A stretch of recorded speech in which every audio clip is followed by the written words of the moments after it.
नमस्कार प्यारे बच्चों, आज का हमारा पाठ है होलिका उत्सव। होलिका उत्सव भारतेस्मिन् अनेकानि पर्वाणि समायन्ति तत्र रक्षाबन्धनं, विजयदशमी, दीपमालिका, होलिका चेति हिन्दूनां प्रमुखानि पर्वाणि सन्ति। एतान् महोत्सवान् महता मोदेन प्रमोदेन समारोहेण च भारतीयाः सम्मानयन्ति। कहते हैं भारत में अनेक प्रकार के त्यौहार मनाए जाते हैं, जैसे रक्षाबंधन, विजयदशमी, दीपमालिका, दीपावली, होली, ये सब हिंदुओं के प्रमुख त्यौहार हैं। एतान महोत्सवान, इन्हीं महोत्सव को बड़े हिंदू जो लोग होते हैं वो बड़े आमोद प्रमोद से मनाते हैं। येषु चतुर्षु महोत्सवेषु होलिकोत्सव अतिशेते सर्वानयान उन्वन्ति। कहते हैं येषु चतुर्दशु महोत्सव होलिकोत्सव अतिशेते, इन 4 महोत्सव में होलिका उत्सव जो है बड़े धूमधाम से मनाया जाता है। अपगते च हेमंते समायाते वसंते फाल्गुन मासे च केवलम भारतीय अपितु निखिलेपि संसारे देशे देशे ग्रामे ग्रामे नगरे नगरे गृहे गृहे च आबाला वृद्ध युवक युवती निर्धनैः सधनैर्व सर्वैरा सम्मानितोत्सवः। कहते हैं कि ये जो त्यौहार है हेमंत ऋतु में फाल्गुन मास में आता है। भारत नहीं, केवल भारत में ही नहीं, देश विदेश में भी, गांव गांव, नगर नगर में और घर घर में बालक वृद्ध सभी लोग और निर्धन धनी सब लोग इस त्यौहार को मनाते हैं।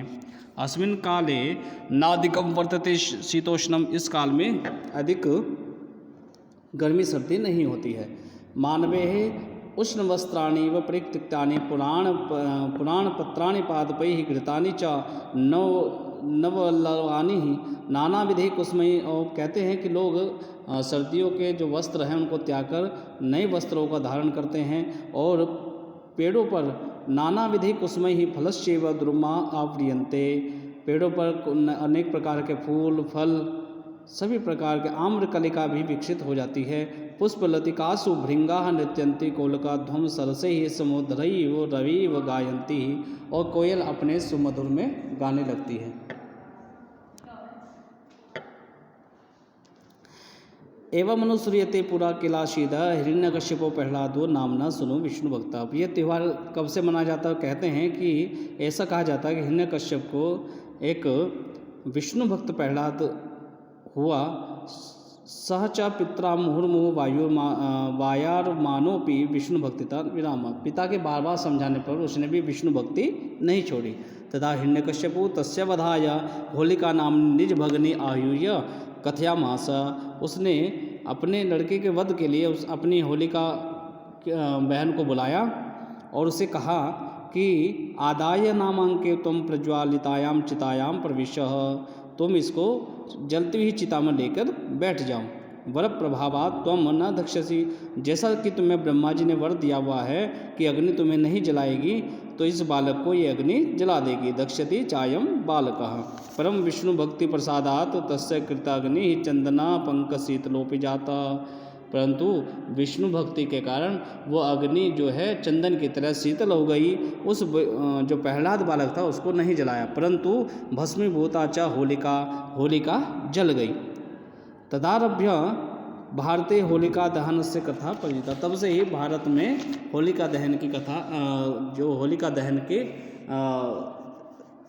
दहन जो है हमारे देश में प्रचलित हुआ। फाल्गुन मासस्य पूर्णिमाया तिथौ रात्रौ मिलित्वा सर्वे जनाः नागरिकाः ग्रामस्यैव तृणसमूहानि काष्ठानि च प्रज्वाल्य होलिका दाहं कुर्वन्ति। फाल्गुन मास में पूर्णिमा के दिन लोग, सब गांव के लोग, शहर के लोग मिलकर होलिका का दहन करते हैं। अपराध्यो चैत्र प्रतिपदायां आलावृता स्त्री पुरुषा होलिकायां भस्म धारणम धूलिवंतरम रंग क्रीड़ां च कुर्वन्ति। अगले दिन चैत्र प्रतिपदा को सभी बालक वृद्ध स्त्री पुरुष होलिका की भस्म को धारण करते हैं और धूलि का वंदन करते हैं। फिर उसके बाद में रंग खेलते हैं। ओहो परमणीय एवं काल, की ये काल कितना रमणीय है। मानवा भेरी मृदंगानी बहुविधानी वाद्यानि वादयंती हर्ष निर्भरा गायंती नृत्यंती प्रहसंती च, कि यह जो लोग होते हैं जो भारतीय हैं, जो हिंदू लोग हैं, वो ढोल नगाड़े बजाकर इस उत्सव को मनाते हैं, गीत गाते हैं, एक दूसरे को गुलाल लगाते हैं। अस्मिन् दिवसे है भंग भवान्यापि सेवनम कुर्वन्ति लोग, कुछ लोग जो है भांग का सेवन भी करते हैं। नाना विधानि व्यंजनानि मिष्टानि च भुज्यन्ते, नाना प्रकार के मिष्ठान बनाते हैं, नए नए प्रकार के व्यंजन बनाते हैं। इत्थम बहुविध रागा रंजिता जना जगदेव रंजति, इसमें लोग नए नए प्रकार के राग रंजित होते हैं। धन्योमोत्सव, कि यह त्यौहार जो है वो धन्य है। यत्र च विहाय उच्च नीच भेदान जना प्रेमणान च परस्परम मिलन्ति, जहाँ लोग भेदभाव को त्याग कर, निर्धन गरीब को त्याग कर या गरीब निर्धनता को त्याग कर सब लोग एक दूसरे को रंग लगाते हैं, किसी का कोई भेद नहीं रह जाता है और आपस में गले मिलते हैं। धन्यवाद।